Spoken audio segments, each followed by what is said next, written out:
हाँ वायरल हो और सबसे ज़्यादा पुलिस वालों का फ़ोन आया।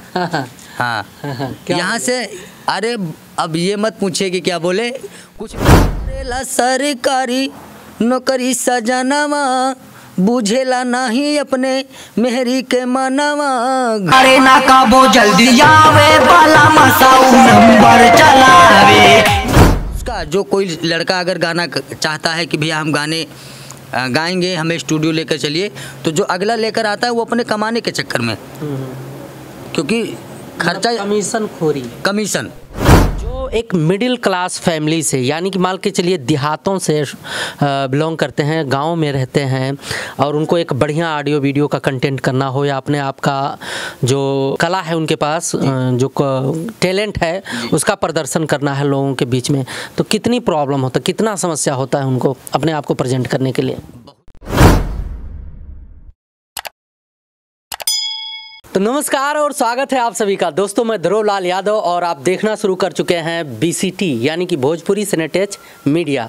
दोस्तों अक्सर आपने देखा होगा कि मैकिंग से संबंधित बहुत ढेर सारा कंटेंट आप लोगों के बीच में बीसीटी के माध्यम से लेकर आने की कोशिश करते रहे हैं। आज हम हैं गोंडा के नवाबगंज में और हमारे बीच में बैठे हैं बड़े ही ज़बरदस्त गायक हैं जिनका नाम है महेश निर्मोही जी, जिनके बहुत से गाने आपने वायरल सुने होंगे, बहुत से गाने इनके वायरल रहे हैं आए दिन। जो है आपने गाना सुना होगा बलम 100 नंबर चलावें, एक गाना आपने सुना होगा जो अभी भी वायरल है, उस टाइम पर भी वायरल था, मुर्गी बदनाम हुआ कोरोना तेरे चलते, ऐसा कुछ करके था। बड़ा ज़बरदस्त सॉन्ग था जिसमें जो है अभिषेक जी डुएट किए थे। और मेरा मानना है और मेरा जो काम करने का तौर तरीका है, हम कोशिश करते हैं कि अपने उन ढेर सारे मित्रों को आप लोगों के बीच में लेकर आएँ जो स्ट्रगल करते करते अपने आप को प्रेजेंट करने की कोशिश करते हैं आप लोगों के बीच में, और किन्हीं व्यवस्थाओं की वजह से या कोई प्रॉब्लम हो या क्या है, गाने चलते हैं फिर रुक जाते हैं फिर चलना चाहिए, इसमें आप लोगों का भी सहयोग होना चाहिए। तो इन्हीं सब चीज़ों को स्पष्ट करेंगे और हम महेश निर्मोही भाई साहब से बात करेंगे कि आखिर क्या प्लानिंग कर रहे हैं। कई गाने हिट हुए हैं, इस टाइम कौन सा कंटेंट आने वाला है जो बहुत ही ज़बरदस्त चलने वाला है या हमारे ढेर सारे मित्रों का एंटरटेनमेंट कराने वाला है। तो आइए हम आप लोगों से मुलाकात करवाते हैं हमारे महेश निर्मोही भाई साहब से। जी महेश जी, स्वागत है आपका बीसीटी में। नमस्ते प्रणाम। सबसे पहले तो जितने भी हमारे बीसीटी चैनल देख रहे हैं सबको नमस्ते प्रणाम करते हैं। और कैसे हैं आप? हम बहुत बढ़िया हैं। क्या हो रहा है आजकल? आजकल सब अभी तो हम कार्यक्रम करके आए हुए हैं, सो रहे थे जब आपका फ़ोन आया है तभी हम उठे हैं। अच्छा ये बताइए कि मतलब गन्ना वन्ना का पर्ची वर्ची आया कि नहीं आया? नहीं, गन्ना तो हम बोते ही नहीं हैं। अच्छा नहीं बोते हैं, यानी कि पूरा टाइम आप गायकी पर देते हैं। जी, यानी कि जो घरेलू काम है वो एक साइड में है जी, गायकी पर ज़्यादा फोकस करते हैं जी। अच्छा, एक गाना आपका वायरल हुआ था बलम 100 नंबर चलाएं, क्या सोचकर आपने लिखा था? नहीं, हमने लिखा नहीं था। अच्छा, हमने तो केवल गाया था। किस आधार? बस ऐसे हम लोग बैठे हुए थे, 2-4 मित्र थे हमारे और ऐसी बातें चीतें हो रही थी। तो एक दोस्त ने कहा कि अगर इस पर अगर मैटर किया जाए, गाया जाए तो हो सकता है वायरल हो जाए। फिर हमारे बहुत अच्छे मित्र हैं विजय शुक्ला जी, उनके पास मैंने फ़ोन किया कि ऐसा ऐसा मैटर है जिसका क्रॉस लाइन रहेगा बलम 100 नंबर चलावें और आप आइए और इस गीत को लिखिए, फिर गाया जाए, देखिए कैसा रिस्पांस आता है। फिर भाई साहब आए और गाने को लिखा, हमारे बब्बन भैया और विष्णु जी ने म्यूजिक क्रिएट करके एक तैयार किया। रातों रात गाना गाया गया, 2 बजे तक यूट्यूब पर वायरल कर दिया गया। 2 बजे रात तक, सुबह तक कुछ इसका रिस्पांस नहीं था, लेकिन दूसरे दिन शाम तक उसका रिस्पांस मिलना चालू हो गया। हाँ, तमाम फ़ोन आने लगे, नंबर भी मेरा पड़ा हुआ था उसमें, तमाम फ़ोन मैं यहाँ से बोल रहा हूँ। गाना वायरल होने लगा। हाँ वायरल हो और सबसे ज़्यादा पुलिस वालों का फ़ोन आया। हाँ यहाँ से अरे अब ये मत पूछिए कि क्या बोले, कुछ लोग तो धमकाया, कुछ लोग तो बधाई दे रहे थे कि आपने बहुत अच्छा गाया, लेकिन कुछ लोग तो ऐसा कह रहे थे कि जैसे जब बोलते थे कि तो हमारे पैरों के नीचे से ज़मीन खिसक जाती थी। हाँ कि आपने तो बहुत गलत कर दिया है। लेकिन फिर भी हम वो सब लोग बोले कि चैनल से गाना डिलीट करवा दो, लेकिन हम सोचे चलो जो होगा सो देखा जाएगा। हमने बब्बन भाई से बात किया कि भैया ऐसे ऐसे मैटर है, कहीं चलो एक बार चलने पुलिस दो। वालों का जब कॉल आता था तो वो क्या कहते थे, मतलब किस हिसाब से दबाव बनाते थे जिनको अच्छा नहीं लगता था? एक बार लगभग हम सो रहे थे, लगभग 4:30 बजे रात में फ़ोन आया। यही हमारे गोंडा से आया था। सब दौड़ा पे लगे हुए थे, तो फ़ोन आया तो मेरे पास, हमने फ़ोन उठाया और बोले कि आप कौन बोल रहे हैं, तो हम अपना नाम बताया। उसके बाद वो बोले कि ये गाना कौन गाया, तो हम कहें सर हमने गाया है। अच्छा, क्योंकि बातों से जब किसी का फ़ोन आता है, अगर कोई ऊंचे ओहदा का, तो बातों से ऐसा लग जाता है कि किसी, तो हमें लगा कि बातों में वजन होता है। हाँ, हमें लगा कि किसी अधिकारी का या किसी का फ़ोन है।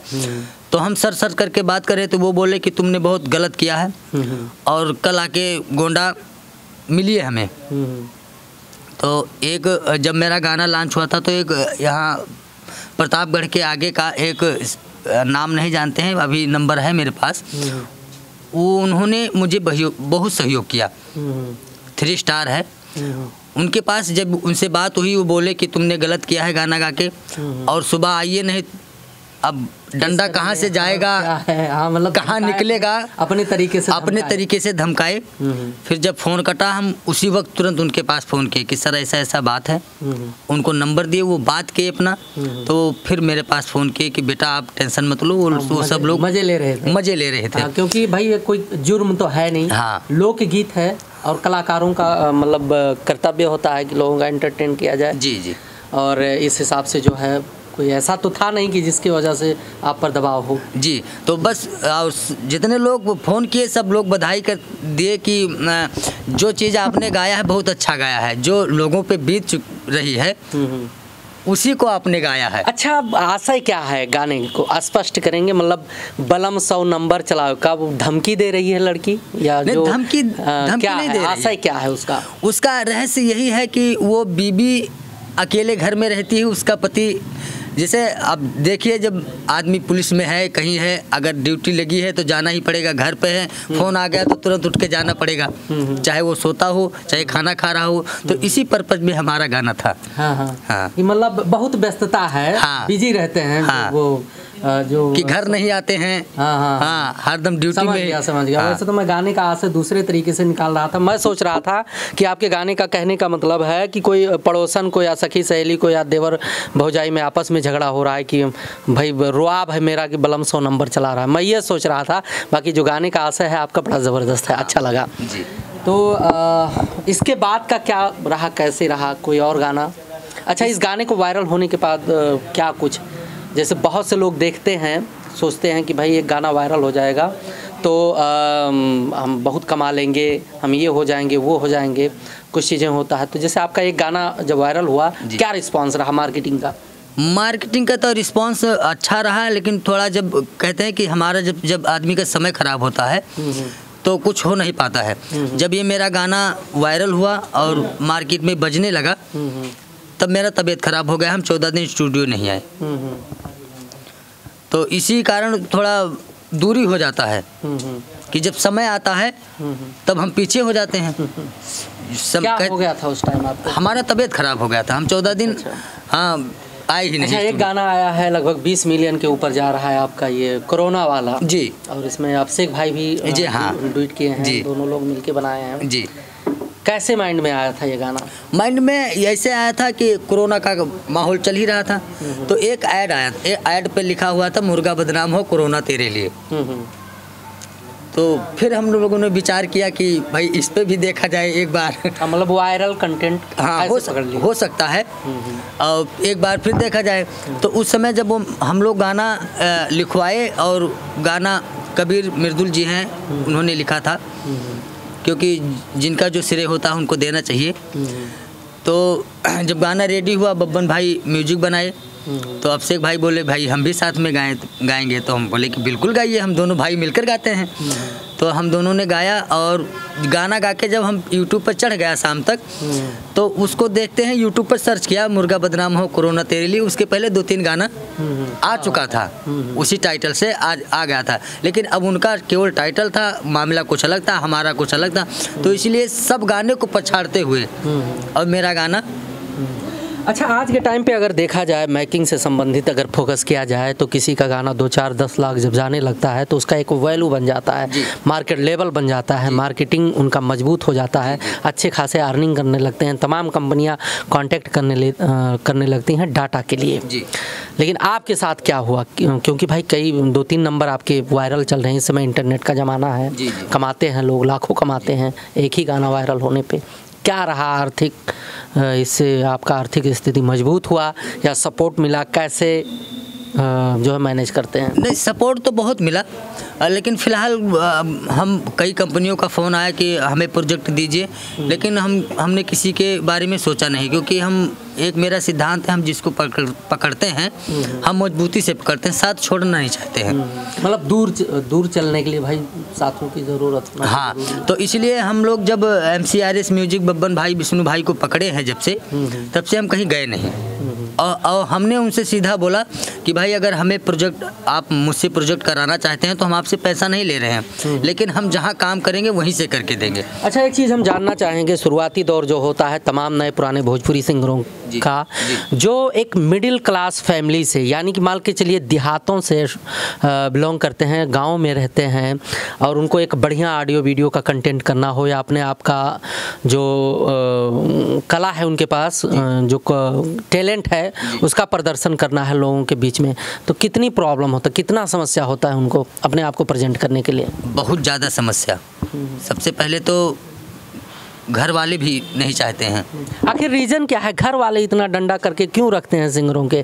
क्योंकि कोई भी कलाकार है जब शुरुआत करना चाहता है तो सबसे बड़ा प्रॉब्लम होता है कि उनके घर वाले उनका सपोर्ट नहीं करते। आखिर ऐसा क्यों? क्योंकि ये लाइन, जैसे अब हम लोग समझते हैं कि कलाकार कैसे होते हैं, लेकिन जब घर से, जैसे कलाकार के पास, जिनके पास पैसा है उनकी तो बात छोड़ दीजिए, लेकिन जिनके पास पैसा नहीं है वो अपने माता पिता से ही कहेंगे ना, और गाने के लिए माता पिता पैसा देते नहीं हैं। आखिर क्यों नहीं देते? उनको तो समझ में आना चाहिए कि भाई लड़के के पास टैलेंट है, कल का हो सकता है स्टार बन जाए। हाँ, वो अपनी अपनी सोच, अब जैसी उनकी सोच। ऐसा भी तो हुआ, जैसे अब ये भी कह सकते हैं ना कि बहुत से लोग हैं जो तमाम पैसे बेकार किए हैं, कोई खेत बेच दिया, कोई घर बेच दिया, कोई घर के जेवरात बेच दिए, कोई भैंस बेच के आगे गाना गाने। क्या कमी है? आखिर उनका पैसा डूब क्यों जाता है? ये भी तो एक रीज़न हो सकता है ना परिवार वालों को रोकने का। जी, ये सत्य बात है, क्योंकि इस लाइन में सबसे ज़्यादा जो आज है, आइए हम आपका ये काम करवा देंगे, इतने पैसे में लगेगा। स्टूडियो में क्या लगता है, आप स्टूडियो में जो चार्ज है, आप नया बनवाएंगे उसका 3000-3500 जैसा जो रेट चलता है स्टूडियो का लेते हैं, लेकिन एक गाने का हमने देखा है जो केवल, जैसे यहाँ पे ट्रैक अगर उपलब्ध है, स्टूडियो में ट्रैक उपलब्ध है, उसका जो कोई लड़का अगर गाना चाहता है कि भैया हम गाने गाएंगे, हमें स्टूडियो लेकर चलिए, तो जो अगला लेकर आता है वो अपने कमाने के चक्कर में, क्योंकि खर्चा, कमीशन, हाँ, सबसे ज़्यादा कमीशन खोरी है इसमें। मतलब जो ये परेशान होते हैं लोग, जिनके पैसे बेकार होते हैं, जो असफल हो जाते हैं, कम ही पैसे में वो जो है लंबा दुनियादारी हो जाती है। जी। इसमें सबसे बड़ी प्रॉब्लम यही है। बस सबसे बड़ी चीज़ों से लोगों को बचना चाहिए। अच्छा महेश जी, हम जानना चाहेंगे कोई बड़ा धमाका है इसके बाद इस टाइम? बिल्कुल है, 2-2, 3-3 गाने हमारे सारे रिकॉर्ड हो चुके हैं, और इस समय फोकस हम सबसे ज़्यादा देसी गीतों पे कर रहे हैं, जो अपने पारंपरिक से है, उसकी वो सब गीत हमारा रिकॉर्ड हो गया है और शूट पे भी भेज दिया गया है। अब चैनल पर ज़्यादा हम एक बार चाहेंगे कि आप जो है वो बलम 100 नंबर चलाएं, एक बार गा के सुना दीजिए लाइव हमारे मित्रों के बीच में। बिल्कुल, हम सुनाएंगे।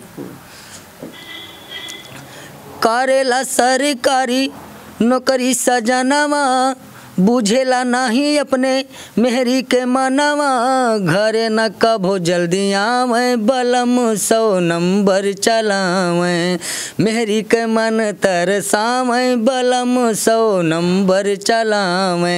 तो ये गीत ऐसा था कि एक सखी है जो अपने सखी से बात कर रही है, वो उसकी सखी कहती कि हमारे पति तो घर पे ही रहते हैं, तो वो दूसरी वाली कहती है कि देखिए हमारे पति तो हैं घर पे और नौकरी भी उनकी सरकारी है, लेकिन समस्या यही है कि करते हैं सरकारी नौकरी, लेकिन समय पर घर पे रहते नहीं हैं। तो इसी के पर्पज में हमारा गीत था। अच्छा महेश जी, आपने कीमती समय दिया है, BCT पर बात करके बड़ा अच्छा लगा। जी। चलते चलते आखिरी में कुछ कहना चाहेंगे? अब चलते चलते हम दर्शकों से यही कहेंगे कि जितना भी हो सके BTC चैनल को देखें, सब्सक्राइब करें और अपने भाई को भी प्यार आशीर्वाद बनाइएगा। धन्यवाद। बहुत बहुत धन्यवाद महेश जी। और दोस्तों आप ऐसे ही बने रहिए BCT पर, हम ढेर सारा अपडेट, ढेर सारा जानकारी लेकर आते रहेंगे ढेर सारे वीडियो में। मिलते हैं अगले वीडियो में, तब तक के लिए नमस्कार।